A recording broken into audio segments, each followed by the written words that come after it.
Hello बच्चों, आज के वीडियो में हम लोग एक ऐसा टॉपिक पढ़ने जा रहे हैं जिसमें 99% बच्चे कंफ्यूज रहते हैं, जिसका नाम है लैडर नेटवर्क।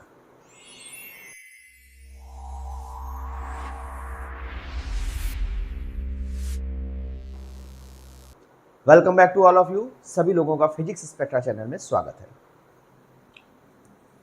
आज के वीडियो में हम लोग पढ़ेंगे लैडर नेटवर्क। लैडर मतलब होता है सीढ़ी। तो कुछ सीढ़ी जैसा शेप होगा और वो इनफाइनाइट तक जाएगा। जैसे यहां पर देखिए C1 C2 C1 C2 C1 C2 इस तरीके चला है और ये जो सीरीज है डॉट डॉट कहां तक जाएगी? इनफाइनाइट तक जाएगी। मतलब इसमें C1 C2 का कॉम्बिनेशन कहां तक है? इनफाइनाइट तक है। तो ऐसी कंडीशन में इस नेटवर्क को कैसे सॉल्व करके हमको CAB निकालना है, मतलब A और B के बीच में इक्विवेलेंट कैपेसिटेंस निकालना है। सीरीज और पैरेलल के फार्मूले सबको पता है, ठीक है। अगर नहीं पता है तो एक मिनट के लिए देख लीजिए। अगर दो कैपेसिटर पैरेलल में है, मान लीजिए दो कैपेसिटर पे पैरेलल में है, एक C1 है और एक C2, तो इनका जो C इक्विवेलेंट होगा this will be C1 plus C2, ठीक है। और अगर दो कैपेसिटर सीरीज में है C1 और C2, तो जो इनका इक्विवेलेंट होगा C equivalent in series that will be C1 into C2 upon C1 plus C2। बहुत सिंपल। दो अगर सीरीज में है तो C1 into C2 upon C1 plus C2, और अगर दो कैपेसिटर पैरेलल में है तो C बराबर C1 प्लस C2। तो बस इतना केवल अपने को दिमाग में रखना है, इससे ज्यादा अपने को दिमाग नहीं लगाना है। तो चलिए शुरू करते हैं, देखिए कैसे इसको सॉल्व करना है। कॉन्सेप्ट ये है, जैसे मान लीजिए कोई भी चीज इनफाइनाइट है। अब इनफाइनाइट में अगर एक दो स्टेप कम भी कर दें, मान लीजिए इनफाइनाइट डिस्टेंस है 1 मीटर, उसमें कम कर दो, तो क्या उसकी इनफाइनाइटनेस में कोई फर्क पड़ेगा? वो इनफाइनाइट है तो इनफाइनाइट ही रहेगी। 1 मीटर कम कर दो, 2 मीटर कम कर दो। तो बिल्कुल वैसे ही ये नेटवर्क इनफाइनाइट है। अगर एक इनफाइनाइट लंबी लैडर है, सोचो, और उसके एक आध डंडे काट दिए जाएं, उस सीढ़ी के एक आध डंडे काट दिए जाए जो इनफाइनाइट लंबी है, तो उससे उसकी लंबाई में कोई फर्क पड़ने वाला नहीं है। जहां तक पहुंचाना था वो वहीं तक पहुंचाएगी। समझ में आया? तो बस इस कॉन्सेप्ट को दिमाग में रखते हुए करना है, ठीक है। देखिए कैसे करना है। ये हमारी लैडर है, ठीक। मान लिया थोड़ी देर के लिए ये जो A और B के बीच में इक्विवेलेंट कैपेसिटेंस है CAB, इसको हम लोगों ने C0 मानना। दिमाग में रखना, A और B के बीच में इक्विवेलेंट कैपेसिटेंस हम लोगों ने क्या मान रखा है? C0 मान रखा है, ठीक। इसको दिमाग में रखिएगा। चलिए अब देखो, करना यह है कि यहां से अगर हम इस लैडर का एक स्टेप पूरा कम कर दें, जैसे देखिए अगर हम इस लैडर का एक स्टेप पूरा कम कर दें, मान लीजिए इतने हिस्से को हम छिपा दें, तो अब अगर A और B, मान लीजिए जब इतने हिस्से को छिपा देंगे तो यहां से यहां ये जो तो पॉइंट बनेंगे, ध्यान से सोचो, इनके बीच में भी इक्विवेलेंट वही आएगा जो इन दो पॉइंट के बीच में था। इनफाइनाइट लंबी सीढ़ी है लैडर, उसमें से अगर हम एक स्टेप कम कर दे तो उससे कुछ फर्क नहीं पड़ेगा। कहने का मतलब यह है कि ये इनफाइनाइट लेंथ की थी, इसमें हमने एक स्टेप पूरा कम किया, तो पूरा कम करने के बाद हमारे पास जो इतना बचेगा ये भी तो इनफाइनाइट तक जा रहा है। तो इसका मतलब ये हुआ कि इसके बीच में भी इक्विवेलेंट यही आएगा। कुछ समझ में आया कि नहीं आया? अब देखो इसको नेक्स्ट स्लाइड में देखो कैसे करना है।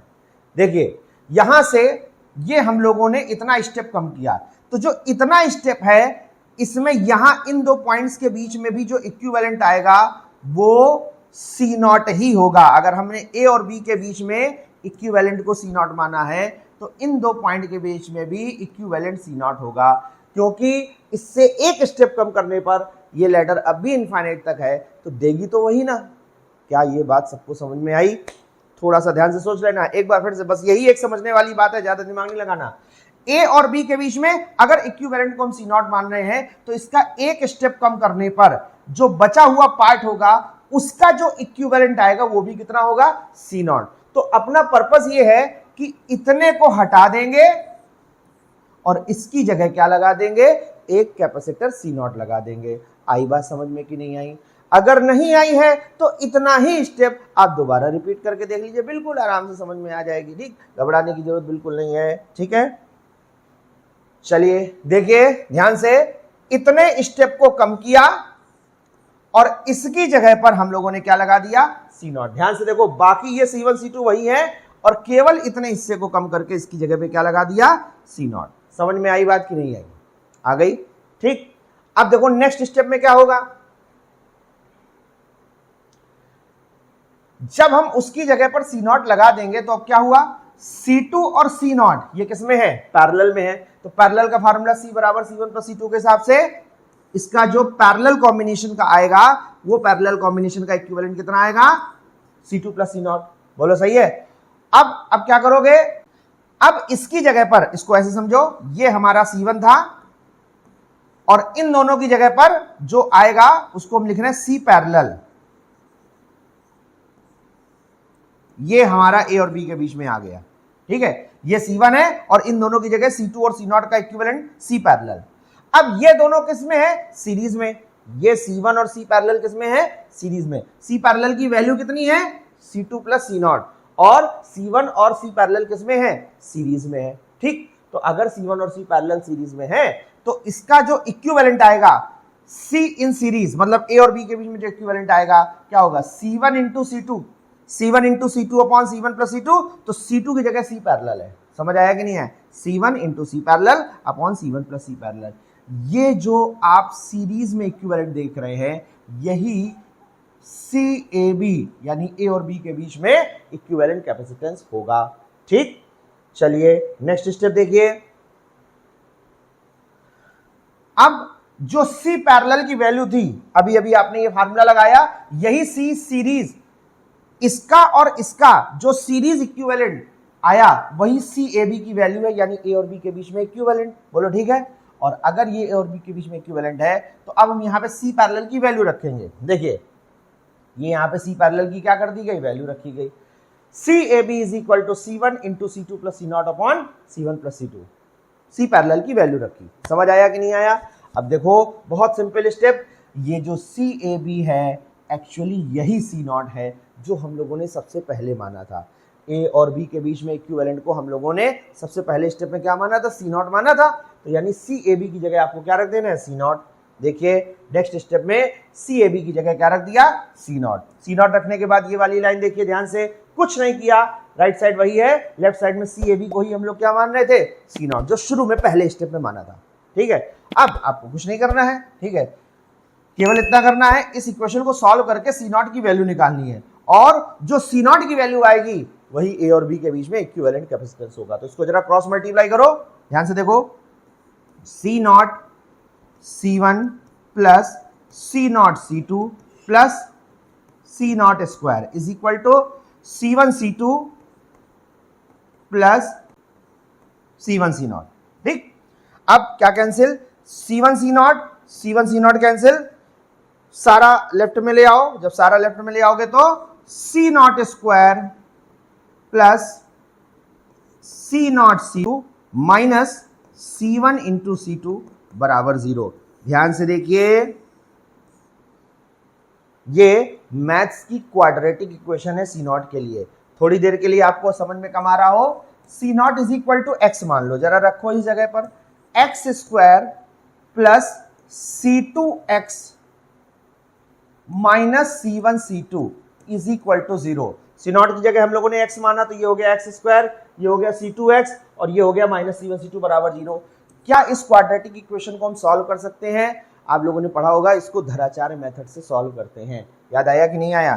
तो इसको आपको धराचार्य मेथड लगा करके सॉल्व करना है। ये देखिए, ये सी नॉट स्क्वायर के टर्म्स में क्वाड्रेटिक इक्वेशन है। अगर हम इसको सी नॉट के लिए सॉल्व करते हैं, धराचार्य मेथड का फार्मूला हम आपको बताते हैं, और ये आपके लिए होमवर्क है, आप इसको धराचार्य मेथड लगा करके सॉल्व करें। जिसको धराचार्य मेथड नहीं आता उसके लिए हम थोड़ा सा बता रहे हैं, ध्यान से देखिए। ax square plus bx plus c is equal to 0, ये x के टर्म्स में क्वाड्रेटिक इक्वेशन है। अगर हमें x की वैल्यू चाहिए तो फार्मूला होता है minus B plus minus B square minus 4ac का under root upon 2 into A. इसमें ए बी सी की जगह पर जो भी है वो हमें यहां पे रखना होगा, ठीक है। तो अब आपकी इक्वेशन में क्या क्या है देखिए। इस इक्वेशन को अगर हम कंपेयर करें, ध्यान से देखिए, अगर हम इस इक्वेशन को कंपेयर करें ax square plus bx plus C is equal to 0। ठीक, तो ए की जगह अपने पास 1 है, बी की जगह पर वैल्यू है C2 और सी की जगह पर वैल्यू है -C1 इंटू C2। ठीक है, तो अब आपको धराचार यहां पे लगाना है। इसकी जो रूट्स होंगी x is equal to, x किसकी जगह माना है, C0 की जगह पर, x is equal to minus B, formula अभी हमने पीछे लिखा था, minus B plus minus B square -4ac का under root upon 2 into A. इसमें आप, मैं थोड़ा सा सॉल्व कर रहा हूं, बाकी आपके लिए होमवर्क है। माइनस बी की जगह आपको रखना है C2, देखिए वैल्यूज लिखी है, तो minus C2 plus minus B square का मतलब क्या हुआ, C2 का स्क्वायर -4 इंटू ए की जगह 1 इंटू सी की जगह कितना, -C1 C2 under root upon 2 into 1। ये माइनस इस माइनस के साथ प्लस हो जाएगा, इसके बाद कुछ कॉमन लेंगे और कॉमन लेकर के जब हम सॉल्व करेंगे तो फाइनली हमारे पास ये आ जाएगा। तो आपके लिए होमवर्क है, पेपर आपको देना है, मुझे नहीं देना है, तो थोड़ा कैलकुलेशन खुद भी करने की आदत डाले। ठीक है, तो आपके लिए कैलकुलेशन है, इसको सॉल्व करके आपको वो वाला जो पीछे आंसर दिखाया है मैंने वो निकालना है।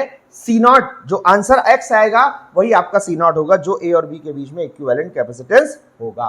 ठीक, ये फाइनल आंसर है जो आपको निकाल करके देखना है। समझ आया कि नहीं आया, थोड़ा सा स्टेप टिपिकल हो सकता है, मगर मैंने बहुत इजी वे में आपको इसको समझाया है। वीडियो को 1-2 बार ध्यान से देखेंगे, आपको पूरा समझ में आ जाएगा। ठीक है, थैंक यू। वीडियो अच्छा लगा हो तो वीडियो को लाइक करें, चैनल को सब्सक्राइब करें और शेयर करना बिल्कुल मत भूलें।